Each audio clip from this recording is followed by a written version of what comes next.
भारत में बॉलीवुड को मनोरंजन के क्षेत्र में एक अहम हिस्से के तौर पर देखा जाता है। यहाँ पर लोग मन बहलाने के लिए फिल्में देखना सबसे ज़्यादा पसंद करते हैं। वहीं साथ ही लोग सिनेमा में काम करने वाले कलाकारों में भी काफ़ी रुचि रखते हैं। फिल्म अभिनेताओं के लिए फैंस के अंदर काफ़ी उत्साह देखने को मिलता है। वैसे बता दें कि भारतीय सिनेमा में अपनी पहचान बनाना आसान काम नहीं होता। कलाकारों को उसके लिए बहुत ही ज़्यादा स्ट्रगल करना पड़ता है और करियर में आने वाली चुनौतियों का भी डटकर सामना करना पड़ता है। इतना ही नहीं, संघर्षों के बावजूद इन लोगों को पहचान बनाने में सालों गुजर जाते हैं। उसके बाद ही ये लोग कुछ हासिल कर पाते हैं। तो दोस्तों, आज ऐसे ही एक शख्स से हम आपको मिलवाने जा रहे हैं जिसने कठिनाइयों को एक साथ एक छोटे से शहर से निकलकर अपने अभिनय सफर की शुरुआत की और फिर आत्मविश्वास, सच्ची लगन और दृढ़ संकल्प के साथ खुद को उन्नतियों के शिखर पर पहुंचाया। तो आइए छोटे से गांव से निकलकर बॉलीवुड तक पहुंचने वाले सोनू मिश्रा से खास बातचीत करते हैं। मेरा पहला सवाल आपका है कि आपकी सिकंदर मूवी रिलीज हो गई है और आपका इसमें किरदार क्या है सर? आप इसके बारे में बताइए थोड़ा। इसके अंदर 3 पार्टी है। जैसे कि एक सलमान खान का एक ग्रुप है, दूसरा ग्रुप है जो मेन विलन है बाहुबली में जिनको आपने देखा है कटप्पा के रोल में, सत्यराज जी, वो मेन विलन है इस फिल्म के अंदर। तीसरी पार्टी है पुलिस पार्टी। तो मैं तीसरी पार्टी में मैं एक बहुत ही इम्पोर्टेंट पुलिस वाले का रोल अदा कर रहा हूँ जो सलमान खान पर नजर रखता है। और फिल्म में एक सीन तो ऐसा है कि बिकॉज ऑफ मी जो कटप्पा के बेटे हैं प्रतीक बब्बर हैं, उनकी मौत हो जाती है। सो मैं एक्चुअली में देखा जाए तो मैं खबरी हूँ इसमें कि मैं सलमान पे हमेशा नजर रखता हूँ और समहाउ मैं कटप्पा के लिए भी काम करता हूँ। ये मेरा किरदार है इसमें। अच्छा, तो इतनी बड़ी फिल्म में मतलब सलमान के साथ काम का क्या अनुभव रहा आपके इस फिल्म के शूट के दौरान? बहुत। हम तो एक छोटे से गांव से आते हैं, तो हमेशा से ये रहता था कि कभी मुंबई जाएंगे, इनको देख लें, इनके साथ फोटो खिंचवा लें। पर क्या है कि एक आपका पहले का बचपन का या आपकी अर्ली स्टेज ऑफ करियर का आपका मैनिफेस्टेशन होता है कि हाँ, कि इनसे आप मिलोगे कभी।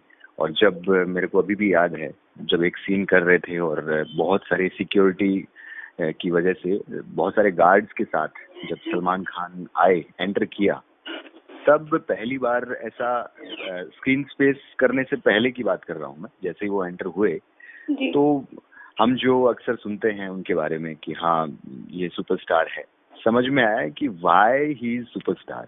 क्योंकि वो एक ऑरा है सुपरस्टार वाला, वो वहाँ पे फील हो रहा था कि why he is Salman Khan. एक पॉजिटिव ऑरा जो बोलते हैं अपन कि हाँ, तो वो फील हो रहा था। और उसके बाद जब स्क्रीन शेयर किया और स्क्रीन शेयर करने के बाद जब फिल्म रिलीज हुई और उसके बाद देखा, तो ये तो एक प्राउड, एक छोटे से गांव से निकल के किसी भी एक्टर के लिए, छोटे से गांव की बात नहीं है, किसी भी एक्टर के लिए प्राउड मोमेंट होगा कि हमारे इंडिया के गिनती के सुपरस्टार्स में से एक सुपरस्टार सलमान खान है। तो इसमें तो सोनू जी, एक बात है, आप छोटे से शहर से निकलकर और आज बॉलीवुड में सिकंदर मूवी कर रहे हैं, इस सफर में आपको क्या क्या चुनौतियां आपके सामने समक्ष आएंगी?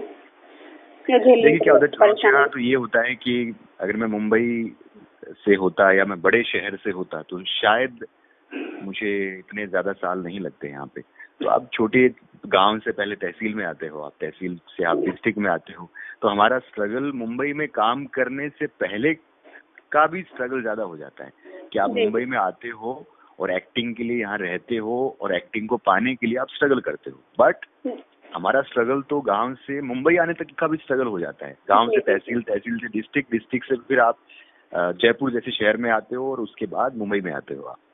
तो उसमें तो चुनौतियां रहनी है, उसमें कोई मतलब सवाल ही नहीं है इस बात का। तो कोई 100% चुनौतियां रहनी है उसमें। जी, तो आपको फिल्म में आने की प्रेरणा कहाँ से मिली कि आपको फिल्म में ही अपना करियर बनाना है? इसमें क्या होता है कि मैं स्टार्टिंग से ही मैं बड़ा एक्टिव था अपने स्कूल के दिनों में को करिकुलर एक्टिविटीज में, तो वहाँ से ही एक, क्योंकि मैं राजस्थानी फिल्मों का हीरो रह चुका हूँ। जी जी जी। मैं हमारे रीजनल मूवीज मैं था, और जब मैं वहीं से मैंने एमबीए किया, और जब मैं मीडिया के अंदर वहाँ के हमारे राजस्थान के जितने भी न्यूज चैनल्स हैं, उस न्यूज चैनल्स में मैं I was an anchor.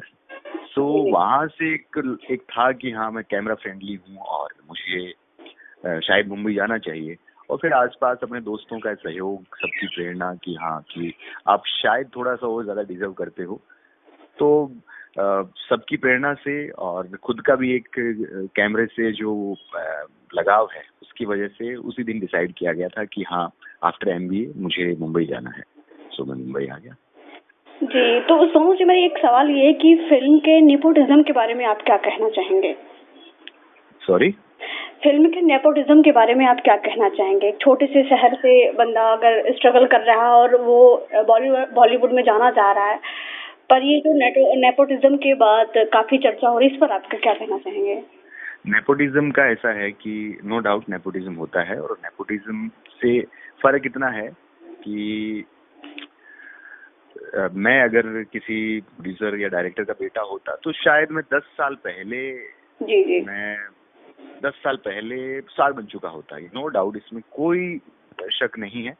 But मेरा मानना है अभी आउटसाइडर, चाहे मैं हूँ या मेरे जैसे और बहुत सारे एक्टर्स हैं, और अभी जो स्टार्स भी बन रहे हैं, तो अभी ऐसा है कि नेपोटिज्म अगर है भी तो भी कोई फर्क नहीं पड़ता है, क्योंकि बाहर के लोग आके अभी बिकॉज ऑफ ओटीटी और बाहर के लोग आके काम कर रहे हैं अभी, तो इसमें फर्क ये पड़ता है कि उसको समय ज्यादा लग सकता है बाहर के इंसान को, पर अगर आप में टैलेंट है तो आप जो नेपोटिज्म है ना उसको भी आप खत्म कर सकते हो, क्योंकि नेपोटिज्म से आपको एक बार काम मिल सकता है, बट अगर टैलेंट नहीं है तो आपको पब्लिक की जो एक्सेप्टेंस है वो आपको इजीली नहीं मिलेगी इसमें। मतलब आप उन युवाओं को क्या संदेश देना चाहेंगे जो स्ट्रगल कर रहे हैं और छोटे से शहर से निकलकर और बॉलीवुड में आना चाह रहे हैं, उन्हें अब क्या करना चाहिए?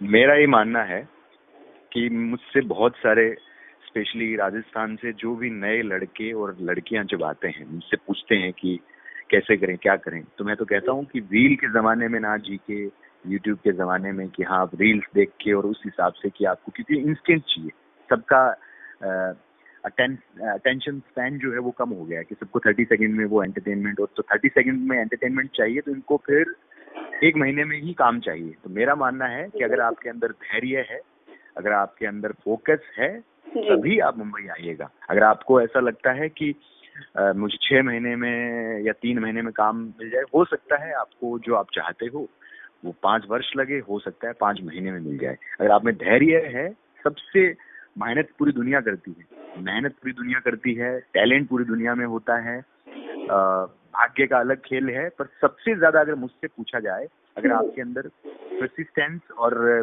पेशेंस, धैर्य अगर आपके पास है और फोकस आपके काम के प्रति हो, तो दुनिया की कोई ताकत नहीं है, जो आप चाहते हो वो आपको ना मिले। जी, तो आप एक छोटे से शहर से निकलकर और बॉलीवुड तक पहुंच गए और इतने बड़े स्टार के साथ आपने काम कर लिया। अब इस फिल्म के बाद आप खुद में क्या बदलाव देख रहे हैं? खुद में बदलाव, मैं तो 1 डिकेड से ज्यादा से काम कर रहा हूँ मैं। जी। तो मेरे लिए तो देखा जाए तो एज एन एक्टर ये है कि आप एक बड़े प्रोडक्शन के साथ काम किया आपने, और बड़ी टीम के साथ काम किया, तो और ज्यादा आपके अंदर एक मोटिवेशन मिलता है कि अब और अच्छे किरदार करने हैं, और ज्यादा बड़ी फिल्में करनी है, बड़े डायरेक्टर्स के साथ काम करना है, तो आपको एक थोड़ा सा ये आता है कि नहीं, अब आप आगे की जो यात्रा है बड़ी आसानी से कर लोगे आप, ये फील आता है। इससे पहले थोड़ा लगता है कि हाँ आपको यार कब मिलेगा, क्या मिलेगा, पर ये है कि अब थोड़ा सा आसान लगता है कि नहीं, आप आगे की जो चीजें हैं वो इजीली हो जाएगी। बिल्कुल। वही अब एक सवाल मेरा ये भी कि अगर आपको फिल्म में हीरो का रोल मिलता है तो आप अपने सामने किस हीरोइन को देखना चाहेंगे सर? मैं किस हीरोइन को देखना चाहता हूँ अगर कोई भी फिल्म मेरे को मिलती है तो? जी। मैं मृणाल ठाकुर। ओके। ठीक है, तो सर मेरा लास्ट सवाल भी ये है कि आने वाले 5 साल में आप खुद को कहाँ देखेंगे? आने वाले 5 सालों में मैं तो क्या देखूंगा, पर ये पहले से डिसाइडेड है, बहुत सारे प्रोजेक्ट ऑलरेडी हैं। जी जी तो मैं फ्यूचर में वो तो है कि मेरे को मिलेगा नहीं मिलेगा, ऑलरेडी मेरे साथ बहुत सारे प्रोजेक्ट ऑलरेडी मैं अलाइन हो चुका हूँ, जिसमें आप मुझे एक फिल्म है जिसमें मेन विलन में देखोगे आप, और एक फिल्म है जिसमें आप लीडिंग कैरेक्टर में देखोगे। और रही बात 5 वर्षों के बाद की, जी तो 5 वर्षों के बाद समहाउ बड़े डायरेक्टर्स में और अच्छा इम्पैक्टफुल काम मैं करना चाहता हूँ, और उसमें ये अपने आप को दिखाना चाहता हूँ कि हाँ भाई, गांव से आके भी आप यहाँ पे, और मैं छोटे शहर से भी नहीं हूँ, मैं तो छोटे गांव से, जी तो हाँ, तो ये वहाँ से बहुत ही आके भी संघर्ष भरी जर्नी है। और ऐसे आज भी कुछ युवा हैं जो निकल रहे हैं गांव से, बट बिल्कुल सफलता बिल्कुल बिल्कुल इतना ये बॉलीवुड में नाम कमाना थोड़ा मुश्किल होता है, तो वही है सर। नहीं, आई कैन अंडरस्टैंड, पर ये है कि मुझे जब मैं यहाँ पे आया था तो एक ही चीज थी कि मुझे यहाँ से एक दिन भी ऐसा ख्याल नहीं आया कि मुझे इंडस्ट्री छोड़ के या मुंबई छोड़ के मैं यहाँ से चला जाऊँ। और अब वो जिद है वो और ज्यादा मजबूत हो गई है, और आगे 5 सालों के अंदर आप और ज्यादा बड़ी फिल्मों में मुझे लीडिंग कैरेक्टर में देखोगे, ये श्योर है। जी जी बिल्कुल बिल्कुल, आपको आने वाले समय में आपने बताया सही।